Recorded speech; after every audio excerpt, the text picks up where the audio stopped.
വിജയേട്ടാ നമസ്കാരം. നമ്മുടെ ഫലസ്തീന്റെ കാര്യത്തിൽ ഏകദേശം തീരുമാനമായി കഴിഞ്ഞല്ലോ. ഹമാസിന്റെ യഹിയ സിൻഹാറിനെ കൂടെ വധിച്ചതിന് ശേഷം പിന്നീട് ഫലസ്തീനിലെ ഹമാസിന്റെ അഡ്രസ്സ് പോലും ഇല്ല. അതിനുശേഷം ഹിസ്ബുള്ളയെ തീർക്കാനായിട്ട് പഴക്കം പാഞ്ഞുകൊണ്ടിരിക്കുകയാണ് ഇസ്രായേൽ. ഹിസ്ബുള്ളയുടെ അലി കരാക്കി, അബു മൂസ, പിന്നെ ഇപ്പൊ ഒരു ഡ്രോണിന്റെ തലവനെ കൂടെ വധിച്ചിട്ടുണ്ട്. അപ്പൊ എല്ലാവരെയും വധിച്ചു കഴിഞ്ഞ് ഇസ്രായേല് കരയുദ്ധം തുടങ്ങി എന്നാണ് അറിയാനായിട്ട് സാധിക്കുന്നത്.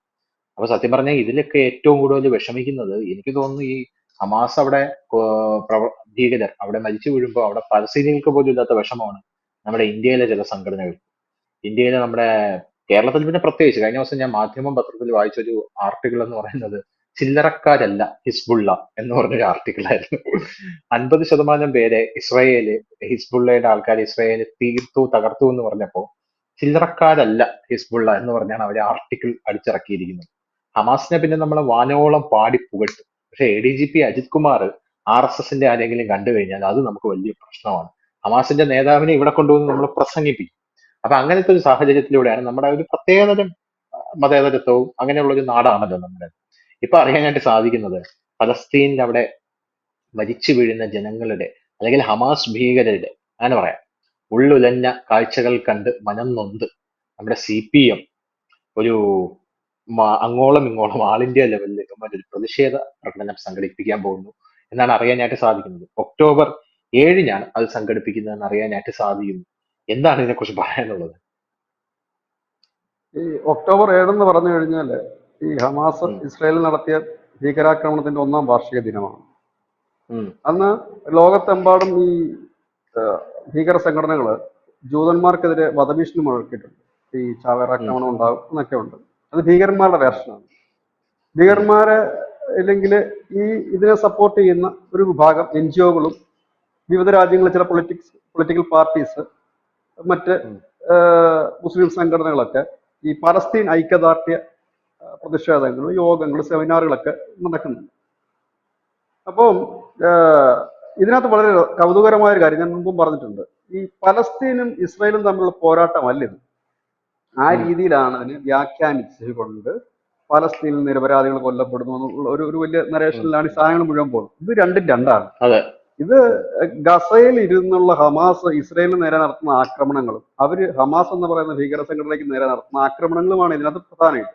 ഇവിടെയാണ് നമ്മുടെ രാജ്യത്തിന്റെ സ്റ്റാൻഡ് വളരെ ക്ലിയർ ആകുന്നതും ഇവിടെയാണ്. കാരണം സ്വതന്ത്ര പാലസ്തീനെ നമ്മൾ അംഗീകരിക്കുന്നുണ്ട്.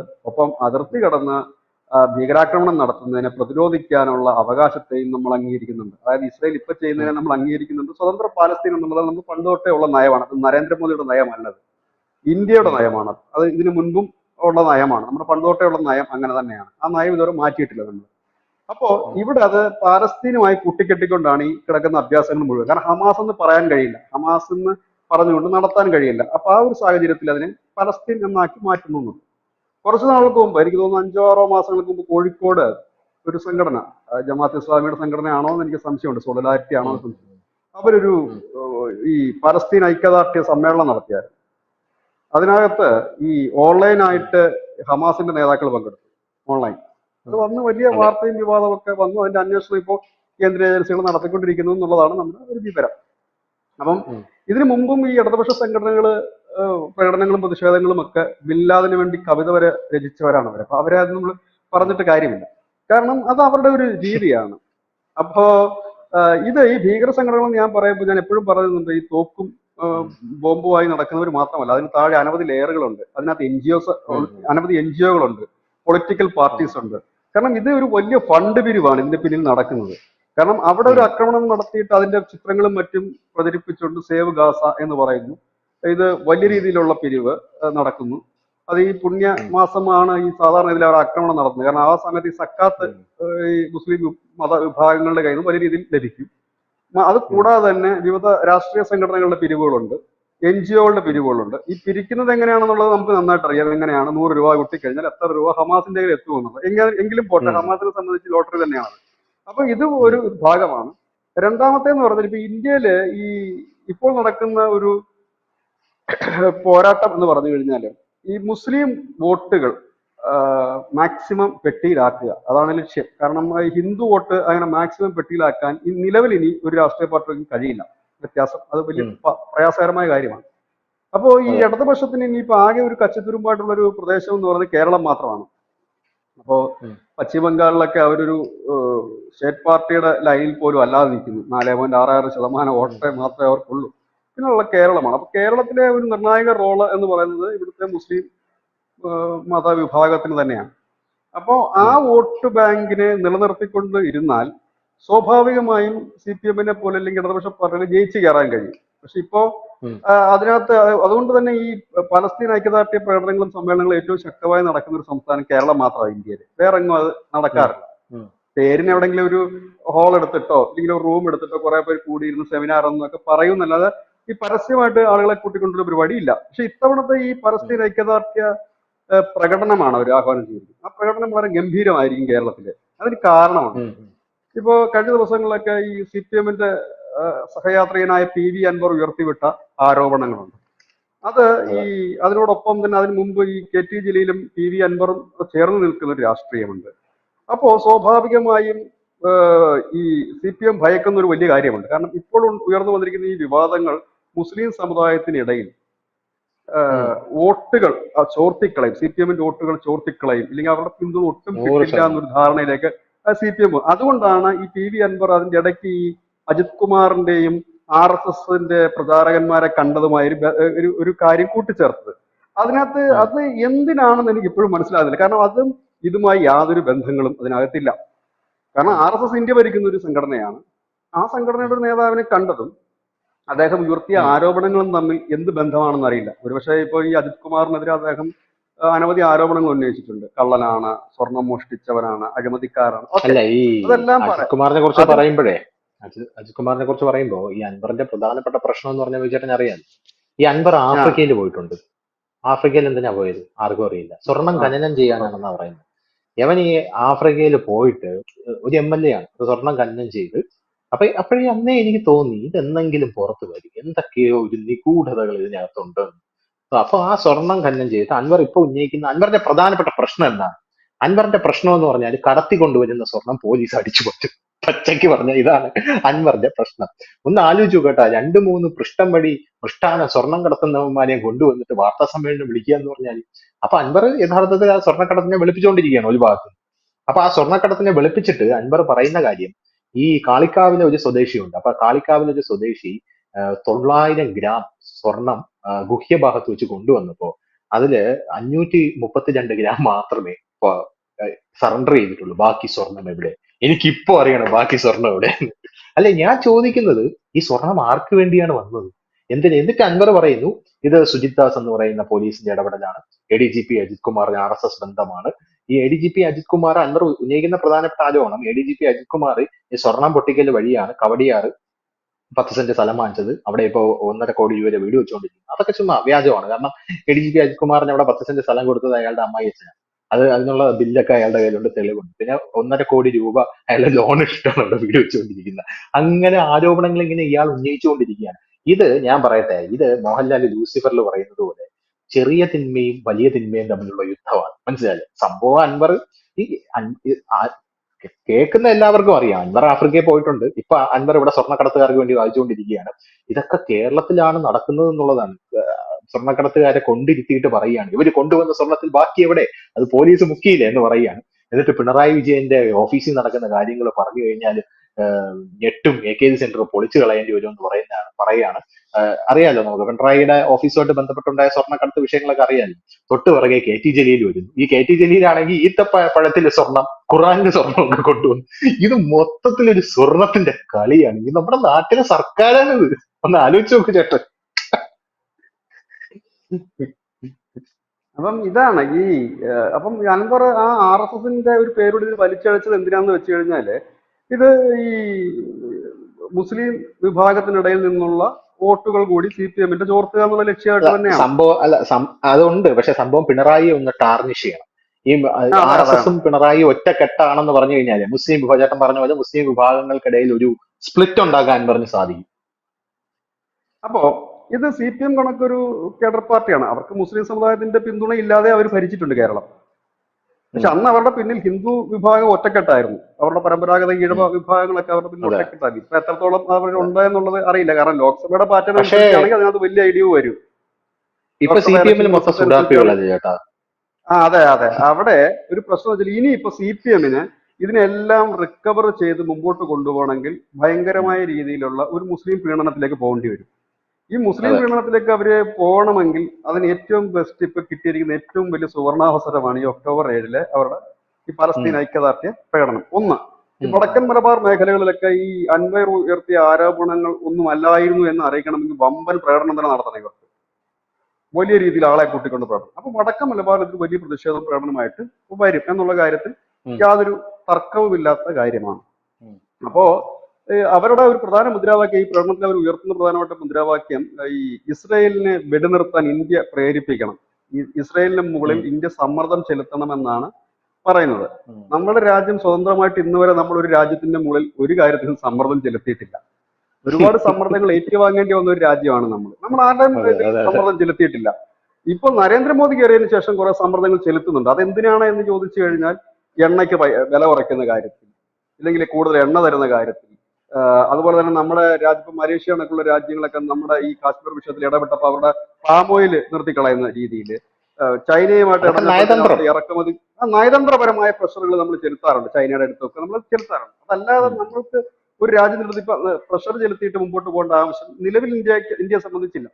പക്ഷെ അമേരിക്ക കണക്ക് ഒരു രാജ്യത്തിന് അത് സാധിക്കുകയും ചെയ്യും. അപ്പൊ അതാണ് ഇവരുടെ ഉം. പ്രധാന മുദ്രാവാക്യം. അപ്പൊ ആ മുദ്രാവാക്യം ഉയർത്തുന്നതിലൂടെ രണ്ട് കാര്യങ്ങൾ അവർ സാധിക്കുന്നുണ്ട്. ഒന്ന്, ഓപ്പൺ ആയിട്ട് കേന്ദ്രം ഭരിക്കുന്ന ബി.ജെ.പി. സർക്കാരിനെ അറ്റാക്ക് ചെയ്യുക. അതായത് കേന്ദ്രം ഇസ്രയേലിനോട് പറയണം എന്ന് പറയുമ്പോഴത്തേനും ഉം. മോദിക്ക് എന്താ പറഞ്ഞാൽ എന്നൊരു രീതി വരും. രണ്ടാമത്തെ ഉം. കാര്യം എന്ന് പറഞ്ഞാൽ ഈ പലസ്തീൻ ഐക്യദാർഢ്യം പ്രഖ്യാപിച്ചുകൊണ്ട് ആ ഒരു വിഭാഗത്തിന് വോട്ട്, ഇതൊരു വോട്ട് തപ്പൽ തന്ത്രം മാത്രമായിട്ടാണ് ഈ ഐക്യദാർഢ്യ പ്രകടനം നടക്കുന്നത്. പക്ഷെ അതിന്റെ പിന്നിൽ നേരത്തെ ധനുഷ് ഇപ്പൊ പറഞ്ഞതുപോലെ ഈ കഴിഞ്ഞ കുറച്ച് നാളുകൾക്ക് മുമ്പ് ജന്മഭൂമി പത്രത്തിലൊരു ലേഖനം ഉണ്ടായിരുന്നു. അതായത് ഇവരുടെ ഈ ബ്രാഞ്ച് ഏരിയ സമ്മേളനങ്ങളൊക്കെ തുടങ്ങുമ്പോഴത്തേനും ഈ എസ് ടി ബിയുടെ പോപ്പുലർ ഫ്രണ്ടിന്റെ ഒക്കെ പഴയകാല കേഡർമാര് ഈ പാർട്ടി വലിയ രീതിയിൽ പിടിമുറുക്കുന്നു എന്നൊരു വലിയ വാർത്ത ഇവിടെ ഉണ്ട്. അതും ഇതും കൂടെ നമ്മൾ ചേർത്ത് വായിക്കപ്പെടുമ്പോൾ സി പി എമ്മിന്റെ ഏതാണ്ട് ഒരു അവസാനമായി തുടങ്ങിയെന്ന് നമുക്ക് പറയേണ്ടി വരും. കാരണം ഈ 100%. ലോക്സഭാ തെരഞ്ഞെടുപ്പിന്റെ റിസൾട്ട് പരിശോധിക്കുമ്പോൾ നമുക്ക് കാണാൻ കഴിയുന്ന പരമ്പരാഗതമായി അരിവാൾ ചുറ്റിയേക്ക് വോട്ട് ചെയ്തിരുന്ന അവരുടെ സ്ട്രോങ് ഹോൾഡ് ഏരിയാസിൽ പോലും, ആലപ്പുഴ ആയാലും ഒക്കെ വലിയ രീതിയിലുള്ള വോട്ട് ബി.ജെ.പിയിലേക്ക് പോയിട്ടുണ്ട്. ആ വോട്ട് ഉം. ഇത് കൂടുതൽ, അതായത് കൂടുതൽ മുസ്ലിം പ്രീണനത്തിലേക്കും ആ രീതിയിലേക്കും സി പി എം മാറിയാൽ സി പി എം ഒരു വല്ലാത്ത പ്രതിസന്ധിയിലാണ്. ഈ അൻവർ ഉയർത്തിയ ഉം. ആരോപണം, ഈ മുസ്ലിം വോട്ടുകളുടെ കൺസോൾട്ടേഷൻ, അതിനെ കവർ ചെയ്യാൻ വേണ്ടിയിട്ട് അവരെടുക്കുന്ന ഏത് തീരുമാനവും അവരുടെ പരമ്പരാഗത വോട്ട് ബാങ്കിൽ വലിയ തിരിച്ചടി ഉണ്ടാക്കും. പഴയതുപോലെ അവരുടെ കൂടെ ഉം. നിൽക്കുന്ന ഹൈന്ദവ വിഭാഗം ഇവർ പറയുന്നത് മുഴുവൻ കേൾക്കില്ല. അങ്ങനെയും കൂടെ ഉം. ഒരു വലിയ ഇടക്കാലത്ത് നമ്മൾ കണ്ടതാണ്. വലിയ രീതിയിൽ ഈ മുസ്ലിം പ്രീണനവുമായിട്ട് ഈ ഇടതുപക്ഷ സർക്കാർ മുമ്പോട്ട് പോയതിന് ഉം. തൊട്ട് പിന്നാലെ വന്ന് ലോക്സഭാ തെരഞ്ഞെടുപ്പിൽ അവരതിന്റെ ഫലം അനുഭവിക്കുകയും ചെയ്തു. അപ്പൊ ഇനി ഉം. അവർക്കിത് രണ്ടും വയ്യാത്ത ഒരു സാഹചര്യമാണ്. ഇവിടെ ആണ് ഈ പലസ്തീൻ ഐക്യദാർഢ്യ സമ്മേളനത്തിന്റെ പ്രസക്തി. ഇവിടെ കോൺഗ്രസും നടത്തുന്നുണ്ട്, പക്ഷെ അവരിത്ര ഉം. വിപുലമായിട്ടൊന്നുമല്ല എങ്കിൽ പോലും അവരും നടത്തുന്നുണ്ട്. ഇതാണ് ഇപ്പൊ കേരളത്തിലെ ഒരു പൊളിറ്റിക്സ്. അല്ലാതെ ഇന്ത്യയിലെ ഈ ഇടതുപക്ഷം ആഹ്വാനം ചെയ്ത ഈ പലസ്തീൻ ഐക്യദാർഢ്യ സമ്മേളനവും പ്രകടനവും ഒന്നും വലിയ വിഷയം ഉണ്ടാകും. നമുക്കറിയാം, ഒരു 2 മാസത്തിന് മുമ്പ് നമ്മുടെ CPI-യുടെ നേതാവ് ആനിരാജ ദില്ലിയിൽ പാലസ്തീൻ ഉം. ഐക്യദാർഢ്യ സമ്മേളനത്തിന് പോയപ്പോൾ എന്ത് സംഭവിച്ചു? പോലീസ് ഉം. ചുരുട്ടിക്കൂട്ടിയിട്ട് ഇടിച്ചു, പൊക്കിയിട്ട് ഇടിച്ചു, അതെ അവരുടെ അതെ അതെ. വസ്ത്രമൊക്കെ വലിച്ചു കീറി. അപ്പൊ ആനിരാജ തന്നെ പറഞ്ഞു, 33 വർഷത്തെ എന്റെ പൊതുപ്രവർത്തനത്തിനിടയ്ക്ക് ആദ്യമായിട്ടാണ് പോലീസ് തന്നെ നിങ്ങൾക്ക് ചുരുട്ടിക്കൂട്ടുന്നത്. അവിടെ നിന്ന് പരിപാടി നടക്കത്തൊന്നുമില്ല. അപ്പം കേരളത്തിൽ ഇപ്പോൾ നടക്കും. കാരണം സി പി എമ്മിനെ സംബന്ധിച്ച് ഈ പ്രകടനം വലിയ ഭംഗിയായി നടത്താൻ ഒരു ആവശ്യകതയും കൂടി ഇപ്പോഴുണ്ട്, ഈ അൻവർ വിഷയങ്ങളും എല്ലാം കൂടെ കൊണ്ട്. അപ്പൊ അത് സി പി എമ്മിന്റെ പൊളിറ്റിക്കൽ പ്രശ്നമാണ്, അവരുടെ അകത്തുള്ള പ്രശ്നങ്ങളാണ് അതൊക്കെ. അപ്പോ ശരിക്കും പറഞ്ഞാൽ ഒക്ടോബർ 7 ലോകം മുഴുവൻ ഒരു ജാഗ്രതയിലായിരിക്കും. പ്രത്യേകിച്ച് നമ്മുടെ രാജ്യവും ഒരു ഉം. ജാഗ്രതയിലാണ്. കാരണം ഈ ജൂത സ്ഥാപനങ്ങൾ അനവധി നമ്മുടെ രാജ്യങ്ങളിലുണ്ട്, സ്കൂളുകളുണ്ട്, ഉം. അവരുടെ ഉം. പ്രാർത്ഥനാ കേന്ദ്രങ്ങളുണ്ട്, അവരുടെ സ്ഥാപനങ്ങൾ ഇന്ത്യയിൽ പ്രവർത്തിക്കുന്നുണ്ട്. അല്ല ബിജുട്ടാ, അതുപോലെ തന്നെ ഒക്ടോബർ 7 എന്താ പ്രത്യേകത എന്ന് പറഞ്ഞത്? അത് ഈ ഹമാസ് ഇസ്രായേലിനെ ആക്രമിച്ചതിന്റെ 1-ാം വാർഷികം. ഓ, ഓക്കെ ഓക്കെ. അപ്പൊ അന്ന് അന്ന് ഒരു വലിയ സ്ഫോടനം അവര് ഇസ്രായേലിൽ പ്ലാൻ ചെയ്യുന്നുണ്ട്. അതായത് ഈ പലസ്തീൻ ജിഹാദി എന്ന് പറഞ്ഞിട്ട് ഇസ്ലാമിക് ജിഹാദി എന്ന് പറഞ്ഞ സംഘടനയുണ്ട്, ഇസ്ലാമിക് ജിഹാദി, അതെ അതെ. പലസ്തീൻ ഇസ്ലാമിക് ജിഹാദി 1987 തുടങ്ങിയ ഒരു സംഘടന. അപ്പൊ ഈ സംഘടനയൊക്കെ അവിടെ ചാവേർ ബോംബ് ആക്രമണം നടത്തും. അവരുടെ പ്രധാന ഹൈലൈറ്റ് ചാവേർ ബോംബ് ആക്രമണമാണ്. ഈ സംഘടനയ്ക്ക് വലിയ ആൾക്കാരൊന്നും ഉം. ഇല്ലെങ്കിൽ ഉള്ളവരെല്ലാം ഈ ചാവേർ ബോംബുകളാണ്.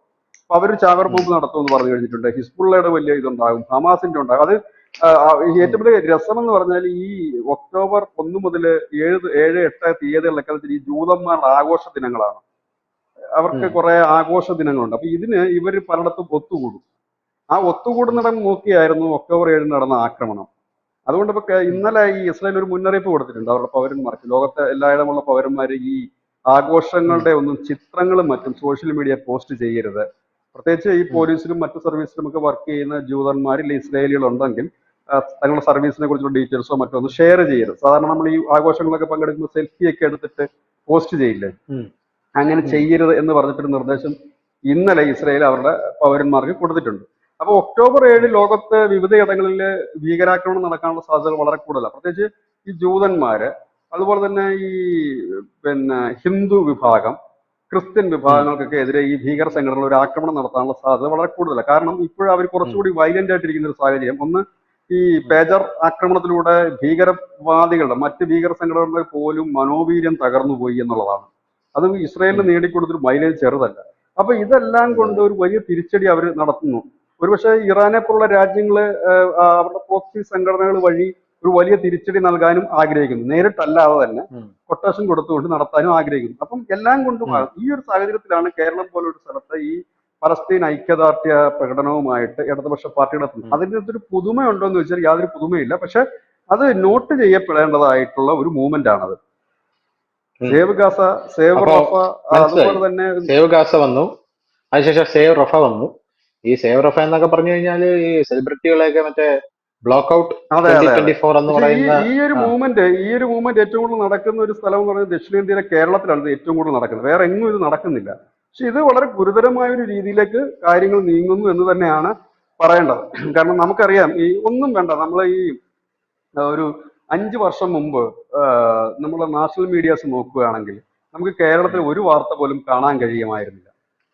കാരണം അവിടെ പ്രാധാന്യത്തോടെ കൊടുത്തിരുന്ന ജമ്മു കാശ്മീരിന്റെ ഒക്കെ വാർത്തകളായിരുന്നെങ്കിൽ ഇന്നിപ്പോൾ നമ്മൾ ഏത് നാഷണൽ മീഡിയ എടുത്താലും കുറഞ്ഞത് 2 വാർത്ത കേരളത്തെ കുറിച്ചുണ്ട്. കാരണം കേരളത്തെ ഏറ്റവും കൂടുതൽ ദേശീയ മാധ്യമങ്ങൾ ഹൈലൈറ്റ് ചെയ്ത് തുടങ്ങിയിരിക്കുന്നു.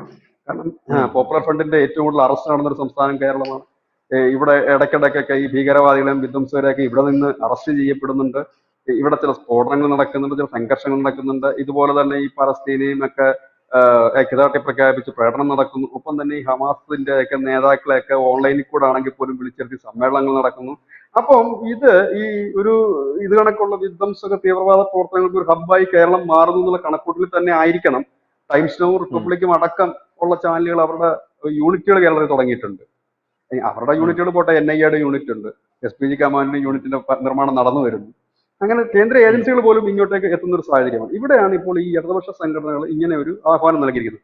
ഇടതുപക്ഷ സംഘടനകൾ വോട്ടിന് വേണ്ടിയാണ് അത് ചെയ്യുന്നതെങ്കിൽ പോലും അതുണ്ടാക്കാവുന്ന ഗുരുതരമായ പ്രത്യാഘാതം വളരെ വലുതാണ്. കാരണം മറ്റുള്ളവരിൽ അതൊരു ഭീതി ജനിപ്പിക്കുക. അതാ ഞാൻ പറഞ്ഞില്ല, ഈ പലസ്തീൻ എന്ന് പറയുന്ന ഒരു മൂടുപടം എടുത്ത് ഇവർ അണിയുകയാണ്. ഈ പലസ്തീനും ഇതുമായി ഇസ്രയേലുമായി യാതൊരു പ്രശ്നവും നിലവിലില്ല. ഈ നടക്കുന്ന ഹമാസ് ഇസ്രയേൽ പോരാട്ടമാണ്. അതിനെ മറച്ചു പിടിച്ചുകൊണ്ട് പലസ്തീൻ ഇസ്രയേൽ പോരാട്ടം എന്ന രീതിയിലാണ് എല്ലായിടത്തും ഹൈലൈറ്റ് ചെയ്യുന്നത്. അതാണ് അതിന്റെ ഒരു കുഴപ്പം. കൂടുതൽ വാർത്തകളും വിശേഷങ്ങളും നിങ്ങളിലേക്ക് എത്താൻ ABC മലയാളം സബ്സ്ക്രൈബ് ചെയ്യുക, ബെൽ ബട്ടണും അമർത്തുക.